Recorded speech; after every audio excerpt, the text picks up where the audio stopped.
Hey hello everyone and again welcome back to my daily vlog.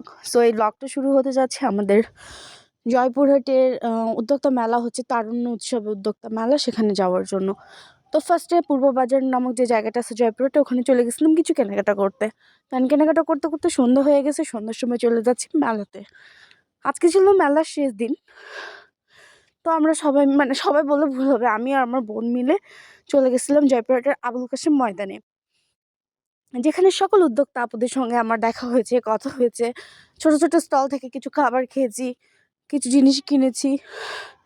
যদিও সেগুলোর clip নেওয়া হয় না সেভাবে, খুবই শর্ট টাইমের মধ্যে গেছি আর চলে আসছি, কারণ বাহিরে এত বেশি শীত ছিল। হয়তোবা শীতের জন্য খুব তাড়াতাড়ি মেলাটা বন্ধ করে ফেলছিল ওরা, দেখছিলাম ম্যাক্সিমাম স্টলদাতারা সব কিছু গুছিয়ে ফেলছিল টুকটাক করে। তো তারপরেও মেলাটা ঘুরলাম, পুরো মেলাটাই ঘুরছি। এখানে অনেক ধরনের খাবারের স্টল ছিল, হ্যান্ডক্রাফটের জিনিস ছিল, প্লাস শাড়ি, থ্রি পিস, বলা যায় যে যা যা থাকা লাগে সব কিছুই ছিল। তো আমরা বিশেষ করে ফুডগুলো খেয়েছি, সব টেস্ট করেছি। এখানে আমার এই যে একটা পরিচিত আপু আর ভাইয়ের সাথে দেখা হয়ে গেল, ওনাদের সাথে কিছুক্ষণ কথা বললাম।